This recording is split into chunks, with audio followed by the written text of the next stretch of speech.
প্রিয় দর্শক, কেমন আছেন? উনি হচ্ছেন আন্তর্জাতিক অপরাধ ট্রাইব্যুনাল ১-এর বিচারপতি গোলাম মুর্তুজা মজুমদার।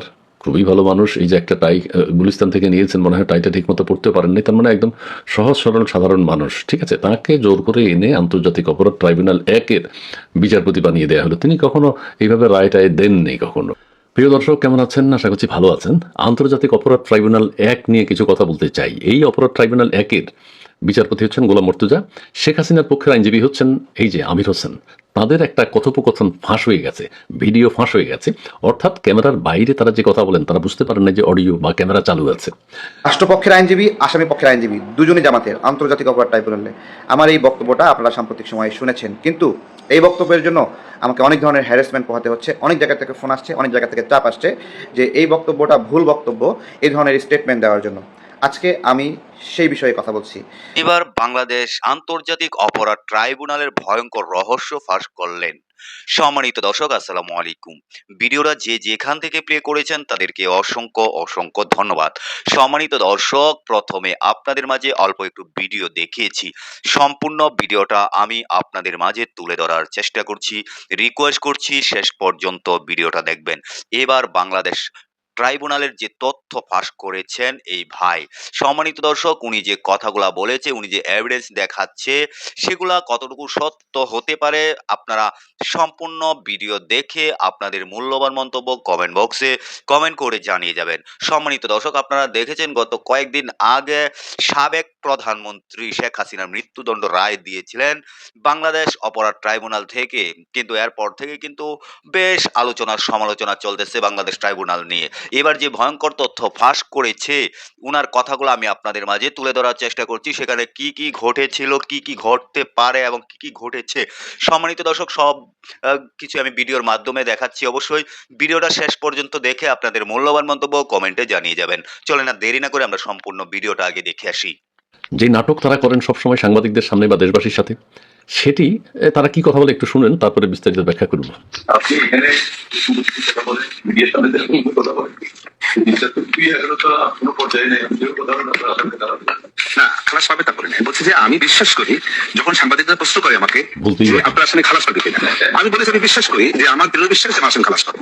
এটা তো বলতেই পারি আমি, আমার বিশ্বাস, আমার চেষ্টা, সে জায়গাটা আমি বলতেই পারি। যদি ভুল হয় আমার আদালত আমাকে সংশোধন করবেন। স্যার, আমার না বলে উপায় কি? আমি যদি বলতে আমার আসামি খালাস পাবে না, তাহলে তো মানে জাতি এবং আমার আপনার আদালত লর্ডশিপও বলবেন যে কেমন লয়ার আমি স্টেট ডিফেন্সে নিয়োগ দিয়েছি যে আসামি ফাঁসি চাই। তো এটা আরো খারাপ, আপনার জন্য খারাপ, আমার জন্য খারাপ, দুজনের জন্য খারাপ। এটা হতে পারে না, এটা হতে পারে না, কোনোদিনও হয় না। আমি কিভাবে বলি যে শেখ হাসিনার ফাঁসি হবে? আইনজীবী তো সেটা বলতে পারে না। আইনজীবী বলবে না আসামি খালাস পেয়ে যাবে, তাহলে উনি কিসের আইনজীবী? জনগণ প্রশ্ন করতে পারে। বিচারপতি আইনজীবীকে জিজ্ঞেস করছে, বিচারপতি গোলাম মুর্তুজা আইনজীবীকে জিজ্ঞেস করছে যে আপনি যে বলেন খালাস পেয়ে যাবে, কিভাবে খালাস পাবে? আইনজীবী বলতেছে আমি যদি খালাস পাবে না বলি আমি কিসের আইনজীবী হলাম? ঠিক আছে, আমি সাংবাদিকদেরকে দেখানোর জন্য, দেশবাসীকে দেখানোর জন্য, শোনানোর জন্য বলছি হ্যাঁ আসামি খালাস পেয়ে যাবে, আসামি তো পালিয়ে যায়নি, হেলিকপ্টারে গেছে। আমির হোসেন উনি নাটক করেন, তাজুল ইসলাম যা শিখিয়ে দেয় ক্যামেরার সামনে এসে তাই বলেন। ঠিক আছে, তারা যে নিজেরা নিজেরা নাটক করছেন, আন্তর্জাতিক অপরাধ ট্রাইব্যুনাল যে একটা ভুয়া জিনিস সেটি টের পাচ্ছেন। কথাগুলো একটু অস্পষ্ট, তারা বুঝতে পারেননি যে ক্যামেরাও চালু আছে, অডিও চালু আছে। অর্থাৎ এই যে ঘরোয়া পরিবেশে, মানে আদালতের কার্যক্রম শেষ হয়ে যাওয়ার পর শেখ হাসিনার আইনজীবী বিচারপতির সাথে কথা বলছে, শেখ হাসিনার আইনজীবী বিচারপতির সাথে কথা বলছে। বিচারপতি শেখ হাসিনার আইনজীবী আমির হোসেনকে জিজ্ঞেস করতেছে আপনি যে শেখ হাসিনার খালাস পেয়ে যাবে এটা কিভাবে বলেন? আইনজীবী বলতেছে স্যার এইটা নাটক না করলে তো হবে না। আমি বলতে চাই যে শেখ হাসিনা খালাস পেয়ে যাবে, আইনজীবী হিসেবে তো সেটা বলতে হবে আমাকে, নাহলে তো লোকজন সন্দেহ করবে। এই যে নাটক ফাঁস হয়ে গেল। আমরা সব সময় বলে আসছি শুরু থেকে যে এটা একটা নাটক। প্রহসন দেশবাসীর সাথে, আসামিদের সাথে প্রহসন করছে। আসামিদের কোনো আইনজীবী নেই, সবার আইনজীবী ওই যে শেখ হাসিনার আইনজীবী হচ্ছেন এই আমির হোসেন। ওনাকে রাষ্ট্র নিয়োগ দিয়েছে, উনিও জামাতের লোক, বিচারপতিও জামাতের লোক, চিফ প্রসিকিউটরও জামাতের লোক তাজুল ইসলাম। ঠিক আছে, আইনজীবীরাও সবাই জামাতের লোক। জামাতের একটা প্রহসন চলছে। আমি ভিডিওটা যদি আপনারা দেখে থাকেন খুব মজা পাবেন। কথাগুলো অস্পষ্ট, কারণ ক্যামেরা যে চালু আছে, অডিও যে চালু আছে, তারা সেটা বুঝতে পারেন নাই। তবে যতটুকু হয়েছে গুড এনাফ দেশবাসী বোঝার জন্য এটা যে প্রহসনমূলক একটা নাটক। আবার একটু শুনে, মানে প্রধান বিচারপতি জিজ্ঞেস করতেছে আপনি যে বলেন শেখ হাসিনা খালাস পেয়ে যাবে এটা কিভাবে বলেন? আবার একটু শোনাই। আপনি এখানে কথা বলে মিডিয়ার সামনে কথা বলেন, জিনিসটা তো তুই এখনো তো কোনো পর্যায়ে নেই। আমি কথা বলেন আপনার আশঙ্কা তারা না, খালাস পাবে তা বলেন। বলছে যে আমি বিশ্বাস করি, যখন সাংবাদিকরা প্রশ্ন করে আমাকে যে আপনার আসামি খালাস পাবে কিনা, আমি বলেছি আমি বিশ্বাস করি যে আমার দৃঢ় বিশ্বাস যে আমার আসামি খালাস পাবে। এটা তো বলতেই পারি আমি। আমার বিশ্বাস, আমার চেষ্টা, সেই জায়গাটা আমি বলতেই পারি। যদি ভুল হয় আমার আদালত আমাকে সংশোধন করবেন। তাছাড়া আমার না বলে উপায় কি? আমি যদি বলতে আমার আসামি খালাস পাবে না, তাহলে তো মানে জাতি এবং আমার আপনার আদালত লর্ডশিপও বলবেন যে কেমন লয়ার আমি স্টেট ডিফেন্সে নিয়োগ দিয়েছি যে আসামির ফাঁসি চাই। তো এটা আরো খারাপ, আপনার জন্য খারাপ, আমার জন্য খারাপ। হ্যাঁ, দুজনের জন্যই খারাপ, এটা ঠিক হবে না, ঠিক হবে না। উনি যেটা বলতে চাচ্ছেন, স্যার ভুল হয়ে গেলে আমার একটু শিখিয়ে দেবেন। হা রে, শেখ হাসিনার আইনজীবী, রাষ্ট্র কর্তৃক নিয়োগকৃত জামাতের লোক, ঠিক আছে। যদি আমি আইনজীবী হিসাবে তো এটা বলতেই হবে আমার আসামি খালাস পেয়ে যাবে, ঠিক আছে। এটা যদি না বলে তাহলে বিচারপতিরও বদনাম হবে, আইনজীবীরও বদনাম হবে যে কিসের লয়ার আসামির ফাঁসিও কেটে যায়। আইনজীবী তো বলতেই হবে যে না, আমার আসামি মুক্তি পেয়ে যাবে। নাটক, চরম নাটক, প্রহসন, ঠিক আছে, অত্যন্ত স্বাভাবিক। এটা তো দেশবাসীকে আমরা বলছি, সবাই বলছে এটা একটা প্রহসন, এটা একটা নাটক, এটা একটা জালিয়াতি, এটা একটা চরম, কি বলবো। যাই হোক, এখন তো বুঝে গেছেন তাদের গোপন কথা ফাঁস হয়ে গেছে। তারা বুঝতেই পারেনি তারা যে হাসির পাত্র হবেন, হাস্যকর হয়ে যাবেন। আদালত যে হাস্যকর হয়ে যাবে সবার সামনে, গোপন রেখেছে কিন্তু গোপন রাখতে পারেনি, ফাঁস হয়ে গেছে। প্রিয় দর্শক, আন্তর্জাতিক অপরাধ ট্রাইব্যুনাল 1, 2 বাংলাদেশের জনগণের সাথে প্রতারণা করছে, আসামিদের সাথে প্রতারণা করছে। রাষ্ট্র কর্তৃক নিয়োগকৃত এই আইনজীবী, তিনি একজন ভুয়া আইনজীবী, কারণ কোনো আইনজীবী আসামির পক্ষে কাজ করতে পারছে না। আপনারা দেখছেন কি বেফাঁস কথায়, বেফাঁস না, ওদের সত্য কথাটা ওরা বলছে ক্যামেরার বাইরে, ক্যামেরার সামনে কিন্তু তাকে এনে বসানো হয়েছে, তিনি রায় দিয়েছেন। এখন আন্তর্জাতিক অপরাধ ট্রাইব্যুনাল ওনাকে বলে নাই যে ফাইনাল দিন অর্থাৎ 17 তারিখ এটা লাইভ সম্প্রচার করা হবে, সরাসরি সম্প্রচার করা হবে, সারা বিশ্ব দেখবে। ওনাকে যদি 1 বছর আগে এই লাইভ সম্প্রচারের কথাটা বলা হতো, উনি ইংরেজি পড়ে আসতেন, ইংরেজি উচ্চারণ কিভাবে হবে সাইফুরসে তিনি কোর্স করতে পারতেন, কিন্তু তাকে সেই সুযোগ দেয়া হয়নি। তার চাওয়া না চাওয়ার উপর গুরুত্ব দেওয়া হয়নি। কি করেছে তাজুল ট্রাইব্যুনাল, সেটা লাইভ সম্প্রচার করে দিয়েছে। এখন লাইভ সম্প্রচার করে দিয়েছে, ঠিক আছে, কোনো অসুবিধা নেই, ঠিক আছে। এখন সারা পৃথিবীর মানুষ তো এটা দেখেছে, বাংলাদেশেও যারা ইংরেজি ভালো বোঝে তারা ওনার কথা বোঝে নাই, আন্তর্জাতিকভাবে তো কেউ বুঝতে পারবে না উনি কি ইংরেজি পড়েছেন, কি রায় পড়েছেন। এখন কেউ কেউ বলছে যে ওনার পড়া ইংরেজিকে আবার বিদেশি সাংবাদিকরা হয়তো ইংরেজিতে ট্রান্সলেট করে দেবেন, ইংলিশ টু ইংলিশ। এখন গুগল এআই আছে, অসুবিধা নেই, এআই যেহেতু আছে, ইংলিশ টু ইংলিশ ট্রান্সফার করতে হবে। কারণ উনি যেটা পড়েছেন, যত ধীরে ধীরে পড়েছেন, জাতিকে খুব কষ্ট দিয়েছেন। কেউ কেউ বলছেন যে উনি আরো মানে উচ্চারণ ভালো হলে আরো সুন্দর করে যদি ফ্লুয়েন্টলি পড়ে যেতেন, এটি বিচার কার্যক্রম আরো 1 ঘন্টা আগে শেষ হতো। কিন্তু যাই হোক, তিনি ধীরে ধীরে তবুও চেষ্টা করেছেন উচ্চারণ, স্পেলিং, কোনটার অর্থ কি, সব কিছু বুঝতে তার সময় লেগেছে। তারপরও তিনি পড়েছেন। সরাসরি সম্প্রচারিত অনুষ্ঠানে পড়া এত সোজা না, তারপরও তিনি পড়েছেন। আমরা বুঝি বা না বুঝি, বিশ্ববাসী বুঝুক বা না বুঝুক, তিনি তো পড়ে রায় দিয়ে দিয়েছেন, সিদ্ধান্ত দিয়েছেন। আচ্ছা, যাই হোক, এখন সরাসরি সম্প্রচার হওয়ার কারণে যেটি হয়েছে যে এখন ওই দর্শক বুঝে গেছে আন্তর্জাতিক অপরাধ ট্রাইব্যুনালের ভিতরে আসলে কি হয়। ওনারা যে হাসাহাসি গল্প টল্প করেন, আমরা টুকটাক দেখেছি, চা নাস্তা খান, নিজেরা আলাপ আলোচনা করেন, আমরা সেটা দেখেছি। তবে সরাসরি সম্প্রচার করাতে জাতি খুব উপকৃত হয়েছে। ভিতরে যে একটা প্রহসনের নাটক হয়েছে, একটা ধারাবাহিক নাটক, শেষ পর্ব 17 তারিখে অভিনীত হয়েছে, এটা সবাই দেখেছে। ওখানে কারা ছিল, কারা উপস্থিত ছিল, তারাও তাদেরকেও জাতি দেখেছে, চিনে ফেলেছে, ঠিক আছে। উনি কে, ওনার পরিচয় সবাই জানে। শেখ হাসিনার পক্ষে রাষ্ট্র কর্তৃক নিয়োজিত আইনজীবী কে, তাও মানুষ জানেন। উনি যে অতি দুঃখে হাসাহাসি শুরু করে দিয়েছেন আইনজীবী, সেটাও জাতি দেখেছে। আরেকটা বিষয় হচ্ছে ওই যে আব্দুল্লাহ আল মামুন, পুলিশের আইজিপি যিনি আছেন, তিনিও যে রাজসাক্ষী হলেন, প্রতারিত হলেন, তিনিও এটা উনি 5 বছরের জন্য এখন জেল হয়েছে, উনি আশা করেছিলেন যে উনি ছাড়া পেয়ে যাবেন। আবার এখানে কিছু কথা শুনতে পাই যে আইজিপির সাথে নাকি টাকা পয়সার লেনদেন হয়ে গেছে। যা আপনি কিছু বলেন, না হলে সারা বাংলাদেশে এত তথ্যপত্র ছড়িয়ে ছিটিয়ে আছে, এত উপাত্ত আছে যে কারা হত্যা করেছে, কারা গুম করেছে, কারা খুন করেছে, সবাই স্বীকার করেছে। তাদেরকে নাই না ওই আইজিপি আব্দুল্লাহ আল মামুন থেকে কেন ভাষ্য নিতে হবে, রাজসাক্ষী করতে হবে তাকে? তবে ঠিক আছে, রাজসাক্ষী করেছে, আব্দুল্লাহ মামুনও রাজসাক্ষী হয়েছে, লেনদেনও হয়েছে। তবে আব্দুল্লাহ মামুনকে খালাস দিলেই পারতো, কিন্তু সেটা দেয়নি। যাই হোক, সবশেষ বড় কথা হলো উনি তার দায়িত্ব পালন করেছেন। জীবনে বাকি জীবন উনি সুখে কাটাতে পারবেন, সুখে মানে অর্থনৈতিকভাবে সুখে কাটাতে পারবেন। তারপরেও তাঁর জীবনের যে ইংরেজি চর্চা, ইংলিশ নকল করে পাশ করলো, সেটা কোনো অসুবিধা নেই।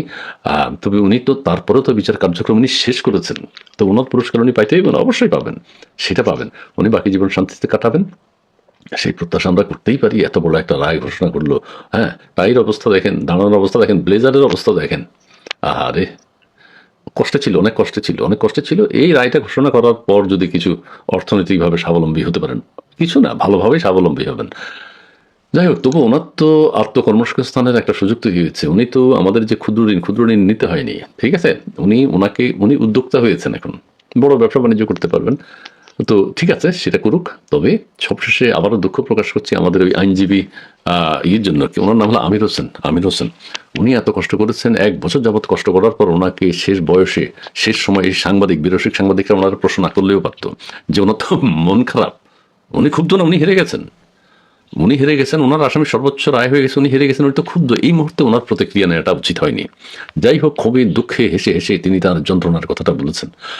দর্শক বন্ধুরা, ভালো থাকবেন, সুস্থ থাকবেন। গোলাম মুর্তুজা সাহেবকে জানলেন, চিনলেন, আমরা তো ওনাকে টিভিতে দেখিনি, এই ছবিটা বের হয়ে গেছে, কারা যেন বের করেছে। যে আমি কেন এই বক্তব্য দিলাম। আমাদের 24-এর গণঅভ্যুত্থানে দুজন গুরুত্বপূর্ণ আসামি, সাবেক প্রধানমন্ত্রী শেখ হাসিনা এবং আরেকজন গুরুত্বপূর্ণ আসামি আইজিপি মামুন। এর মধ্যে আইজিপি মামুন বিষয়ে প্রথমে আসি।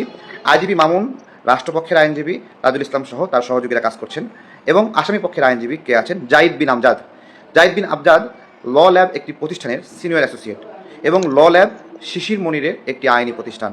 শিশির মনিরের আইনি প্রতিষ্ঠান ল ল্যাব আইজিপি মামুনকে আইনি সেবা দিচ্ছেন, এবং আইনি সেবাটা কেন দিচ্ছেন? একজন মক্কেল, একজন উকিল কেন ধরেন? বাঁচার জন্য। এবং সেই আয়োজনটি ল ল্যাব করেছে, জাহিদ বিন আমজাদ করেছে, এবং যেদিন রাজসাক্ষী হন সেদিন শিশির মনিরের এখানে দাঁড়ানোর কথা ছিল, কিন্তু রাষ্ট্রপক্ষের আইনজীবী তাজুল ইসলাম তাকে ইঙ্গিত দিয়ে সেখান থেকে সরিয়ে দেন, এবং ল ল্যাবের সিনিয়র অ্যাসোসিয়েট শিশির মনিরের প্রতিষ্ঠান, সেখানে জাহিদ বিন আমজাদ সেখানে আইনি সেবা দেন। সেই দিনই রাজসাক্ষী হিসেবে আইজিপি মামুনকে ঘোষণা করা হয়। আইনজীবী মনির বলেন যে অন্যের ঘাড়ে বন্দুক রেখে আইজিপি মামুনকে বাঁচাতে তাকে রাজসাক্ষী করার কৌশল নেওয়া হয়েছে। আপনাদেরকে আজকে একটা কথা বলি, আইজিপি মামুন ওই ব্যক্তি যার নির্দেশে আমাদের হাজার মানুষ মারা গেছে, এবং যিনি পুলিশ বাহিনীকে তার আদেশ মানতে বাধ্য করেছেন, এবং তার নির্দেশে এই মানুষগুলো মারা গেছে। তাকে রাজসাক্ষী করে বাঁচানোর একটা ষড়যন্ত্র করছে শিশির মনিরের ল ল্যাব এই প্রতিষ্ঠানটি। শিশির মনির জামাতে ইসলামের সুনামগঞ্জের একটি আসনের তিনি এমপি প্রার্থী এবং জামাত ইসলাম মনোনীত। আজকে আমি যে বক্তব্য দিয়েছি যে রাষ্ট্রপক্ষের আইনজীবী এবং আসামি পক্ষের আইনজীবী দুইজনই জামাতের, আপনারা কি এই বিষয়ে প্রথম অংশে প্রমাণটা পেয়েছেন? এবার আমি আসি দ্বিতীয় বিষয়, সেটি হলো সাবেক প্রধানমন্ত্রী শেখ হাসিনার বিষয়ে যে মামলাটি, সেই মামলায় যেই বিচারক আইনি কাজ করছেন তার ভিডিওটা আমি এখানে দিচ্ছি। এই ব্যক্তি শেখ হাসিনাকে আইনি সেবা দিচ্ছেন।